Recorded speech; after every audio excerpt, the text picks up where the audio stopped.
Right, guys? So, in this section, we will first understand the philosophical foundations of our course. Now, this is not like what you have been doing till date. Books में जो chapter की history लिखी होती है, nobody reads about that history and philosophical foundations. This is of utmost importance. अगर ये foundation समझ में आ गई एंड इम्बाइब हो गई तो ईटी में प्रॉब्लम नहीं आएगी। और अगर ये फाउंडेशन इम्बाइब नहीं हुई तो हमेशा स्ट्रगल करते रहोगे। ठीक है, so please pay utmost attention. Please write down why ET works. Okay, why elimination works. Everyone, write it down. The first reason why elimination works is nature of CS लिख लो, CS stands for civil services. Nature of civil services bracket में CS as a career. ठीक है,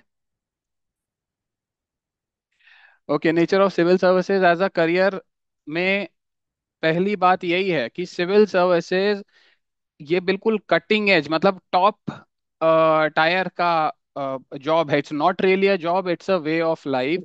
तो you are basically leading your people. तो decision making लिखो, decision making is of utmost importance. As an officer, you are expected to make timely decisions, often under stress, लिखो, often under stress and without adequate information. सब लोग इससे agree कर रहे हो? You will be responsible for making decisions often under stressful situations, life and death का भी situation हो सकती है, and without adequate information. अगर ये बात समझ में आ गई तो पीटी में जो क्वेश्चंस आते हैं इतने रैंडम क्वेश्चंस आएंगे, कभी हवा नहीं लगी होगी उन क्वेश्चंस की, उसका रीजन समझोगे। This is why those kind of questions exist in the paper ना। They are beyond our books, non standard questions इसको बोलते हैं, because they are testing your ability to withstand pressure, think under pressure and make decisions, take risks. Okay, तो risk taking is an important attribute of a civil services officer. लिखो, risk taking, risk taking. Okay, everything in life is a risk. This attempt is also a risk. Nobody can guarantee 100% success. You have to be open to the possibility of failure. It is very real. It can happen, but the more you work, the more you practice, it will diminish, but will never be zero. Okay, life में हर चीज risky है। तो एक बहुत बड़ा reason why students are always stressed out is, मैं इस साल फेल तो नहीं हो जाऊंगा, unnecessary stress of that. Possibility तो है ही ना, हु कैन से 100% पास होगे, बट मेहनत करो, अपनी अपना कर्म पूरा करो। That's what you are expected to do, बाकी भगवान के हाथ में छोड़ दो, दैट्स इट। ठीक है, risk taking is an important attribute, officer like quality, OLQ of civil services. तो मोटी बात क्या है? What is more important is the ability to use information. Write this, ability to use information is more important than knowing a lot of things or knowing facts. Some facts of course have to be known, some things, some standard things which everyone is expected to prepare, you people will also prepare, you are expected to know those, but those are the basic things which everyone is expected to know, you will also know. So more than running after facts, more than facts is the ability to use whatever information you have, which counts. That is why you'll be able to take risks. That's why you'll be able to deal with stressful and when you don't have information, decision कैसे लोगे, इस तरीके से ability to use existing information। ठीक है, उसके बाद nature of civil services as a career is one broad point why elimination works. Anyone, any doubt in this? I think you all will agree, right? Second reason why ET works is constraints of UPSC। ये दूसरी चीज है, बिल्कुल गांठ बांध लेना इसको, class के बाद 4 बार पढ़ना, सोचना इसके ऊपर। Okay, constraints of UPSC. UPSC किन कंस्ट्रेंट्स में काम करता है इस एग्जाम के लिए? सबसे बड़ा कंस्ट्रेंट, जो मेन कंस्ट्रेंट है, लेवल प्लेइंग फील्ड, कैपिटल्स में लिख लो, level playing field. This is the foundation of ET. level playing field. What does it mean?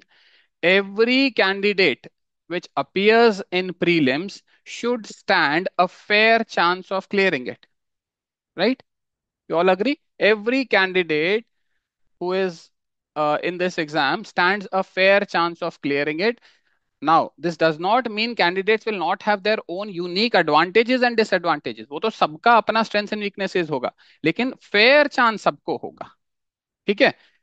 एक रेंज होगा फेयर चांस का, किसी को कुछ ज्यादा हो सकता है, किसी को कुछ कम हो सकता है, बेस्ड ऑन डिफरेंट एस्पेक्ट्स, लेकिन फेयर चांस सबको मिलेगा। कैंडिडेट्स हमारे पास होते हैं, एज का डिफरेंशिएशन हो जाएगा, एक 21 साल का भी होगा, 32 का भी होगा, may be beyond that also people would be giving. कुछ शुरुआती होते हैं, कुछ सीनियर्स होते हैं।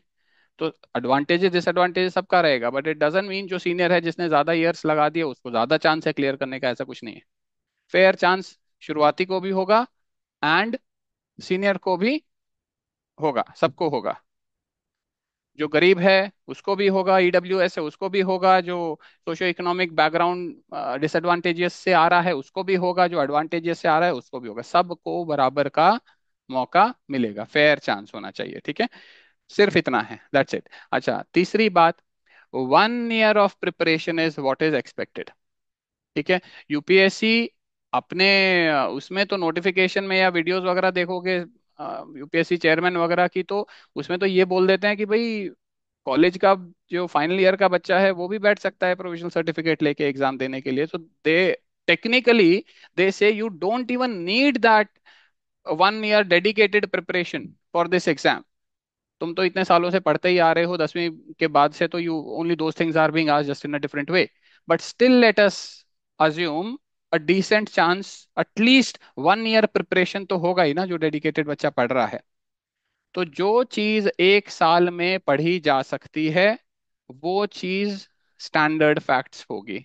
मैं बताऊंगा क्या है स्टैंडर्ड फैक्ट्स या नॉन स्टैंडर्ड, लेकिन जो चीज 1 साल की तैयारी वाला first attempter, you put yourself in the shoes of the most disadvantage student you can think about, economically, socially, culturally, whatever, most disadvantage student जो जिसको आप सोच सकते हो, you put yourself in the shoes of that student, assuming that that student has worked sincerely, studied sincerely without wasting time for 1 year।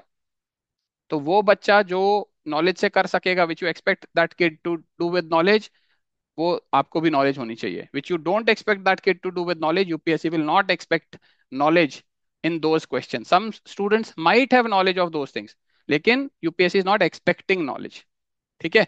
तो इससे अब हम आ रहे हैं ईटी के फाउंडेशंस पे। I'll stop the recording now. We have discussed why elimination works. Anyone, any doubt before I stop this recording? No? चलो।